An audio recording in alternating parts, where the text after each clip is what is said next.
After the pilot, APP was rolled out nationally, and many began to explore how the traditional ideas of AFL and the new APP strategy could best work together. At Cater Park, they initially welcomed APP. I was actually quite excited when I first sort of looked at the concept, because initially it seemed to be something that would support learning. It would, the criteria that were going to be there could help teachers actually plan good learning objectives for the gaps in student knowledge. I thought, oh, well, brilliant, there's some clear criteria there that students can get involved in assessing their own learning. And I thought, absolutely fantastic, it fits in exactly with what we're been doing with assessment for learning. So at first it looked like it was a great idea. OK, along the list of grids there are 8 assessment focuses, OK, and these are some of them. English teacher Claire Williams is introducing APP criteria to students in a poetry lesson. AF2, understand, describe, select information and use quotations. Thank you. The problem with it is if you look at the language, first of all, it's very, very complex. Comments on structural choices show some general awareness of writer's craft, e.g. it tells you all things burglars or something like that can do to your house.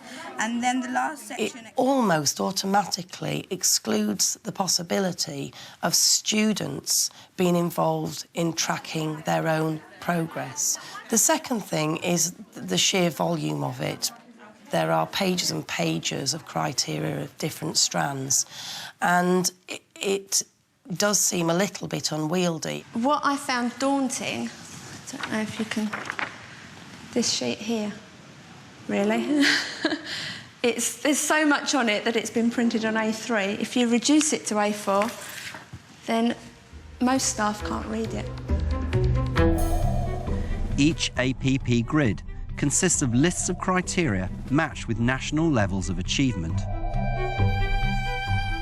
So, for example, critically evaluate information and evidence from various sources explaining limitations, misrepresentation or lack of balance. I understand what that means, but, say, a student in Year 8 would have no clue what that actually means and what they need to do to be able to move from the one below to that. The criteria are designed for teachers to use, and we make no apologies for that. They are about teachers' professional judgments. Let's look at the next skill. Did you use scientific terms and symbols correctly? In secondary schools, we have found many teachers tell us that they teach their pupils what the meaning is of the words. They don't need to change them, they just help them understand them. And in secondary schools, that has not really been such an issue in our experience. Look through the level ladder and you decide which one you think you fall in. However, in Camden, they found it necessary to help most pupils understand APP by using simplified language maths. Did you explain the form and communicate your ideas to your audience? OK. But you tried, didn't you? Yeah. OK, so you go to the next strand, using scientific terms and symbols correctly. I've actually downloaded something that is in pupil speak from the TES as a teacher resource that somebody has actually uploaded to share with other colleagues. Another concern is that APP appears to require extensive data collection for monitoring students' progress.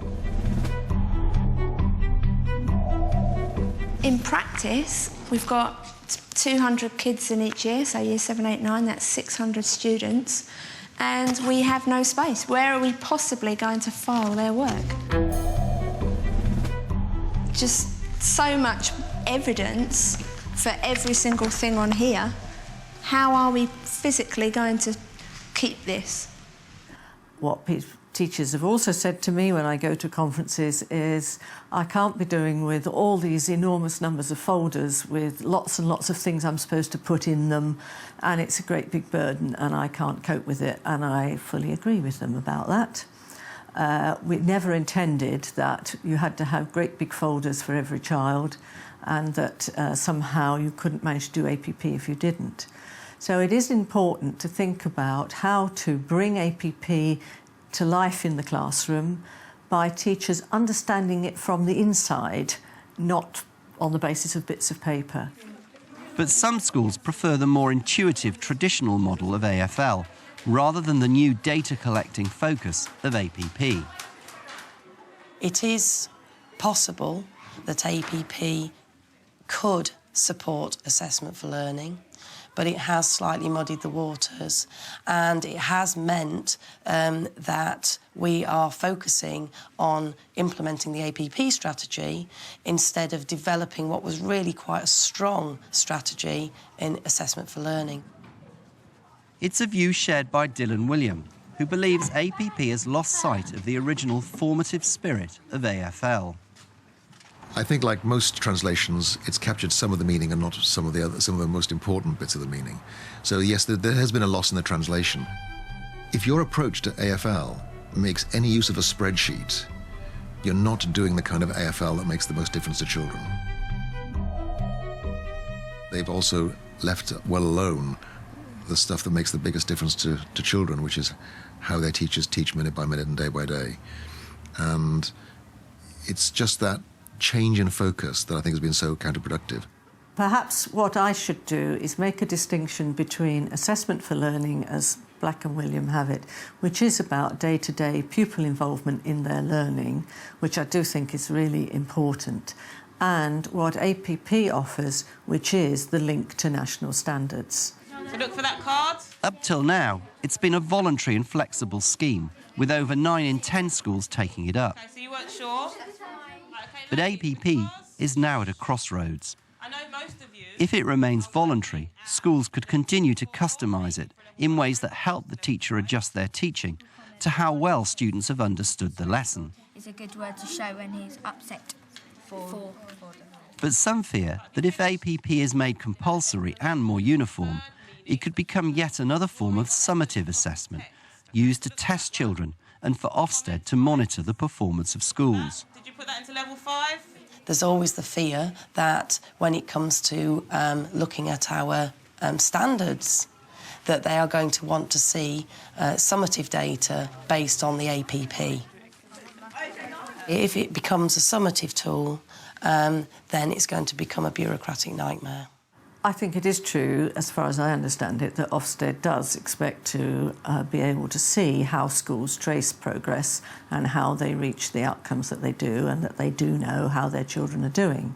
I don't think Ofsted or other people have a view there is only one way to do that. However, I do think that APP is as good as many and better than a lot, and so therefore I would be asking schools to seriously think about using APP. But Dylan William believes that even if APP remains voluntary, its hybrid mix of formative and summative assessment will continue to cause problems for most schools. Thank you. Wonderful. There's no doubt in my mind that the actions the government has taken has resulted in a very confused picture. If you try to make the same system serve both formative and summative functions, then what happens is the shadow of the summative extends right throughout the learning, so that everything becomes about record keeping. And what do you say to people who say it's really important to keep summative and formative forms of assessment separate? That's fine, but I think it's not quite the real world, because why would we not use what information we can get from whatever assessment, both in terms of helping pupils make more progress and in terms of being able to say, I know where they are and I know how they relate to national standards. Discussions about APP are also part of a complex national debate on the future of assessment in England, and in particular, the right balance between formative and summative assessment. The fact of the matter is that APP should be supporting assessment. It should be cherry-picked, actually. It should be sampled, and it should be an iterative process, and it should be part of a professional development process, not an imposition. In terms of policy, government needs to back off AFL, to be quite honest, because it seems to me that AFL is fundamentally a matter of pedagogy. It's how teachers teach. And when government tries to intrude into that, it generally gets things wrong. And that's why it's muddied the waters. So if it's seriously interested about clarifying the waters, it needs to create a structure, a framework for holding schools accountable, that holds schools accountable for the things they can change, how much progress kids make, and then leave the schools to get on with it. I don't think we can get away from the fact that you need to have some independent accountability in the system, and I don't think it's enough to have the system entirely assessing itself. You know, after all, we're in an age where there's lots of complaints in the health service or in Parliament where you have people trying to police themselves, and we're moving into an age of greater, not less accountability. And in those circumstances, I cannot see how you can get away from having summative assessment, and I think, in fact, it would be wrong to do so. We can't have schools as secret gardens where nobody understands what's happening. And so you need to be able to explain what's going on so that we can be accountable for individual children, for school performance, and as a nation for how we're getting on. Is there any other reason? I want Sultana to tell me. The future of assessment is in flux. Brilliant. OK. A recent Common Schools Committee report delivered a surprising new message. Trust the teachers. However, the party political debate remains largely centred on the best way of using assessment to hold schools to account.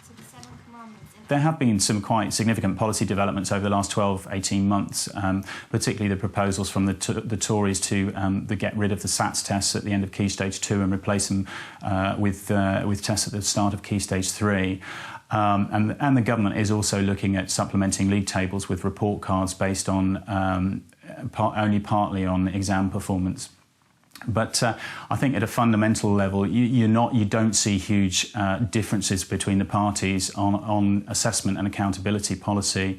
I don't think anybody is really talking about the holistic look at the side effects of assessment-based accountability and summative assessment in terms of the learning experiences for pupils. The playing around with where do you actually put the tests and so forth is just an indication of the nervousness that policymakers or politicians have with getting rid of testing. And I don't think we can go down this route very much longer. Can I ask you to try something out? Can you all hold your hands?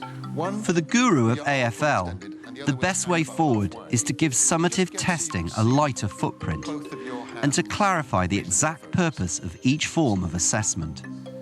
If you think about it in terms of a sporting metaphor, I think that GCSE is the Olympics. I think APP is the 2-monthly track meet where you go and try out and you have qualifying rounds and all the rest of it. But AFL is all the training you do between these events so that when you come to those events, you're in a position to do as well as you possibly can. And I think getting the balance between those different kinds of assessment. What's the purpose of this? Is the purpose of this assessment to help the students learn better, or is it to record what they've already learned? And I think APP and GCSE are more about recording what students have learned. I think the AFL is the training part of it. How do we improve this person's ability at this particular activity?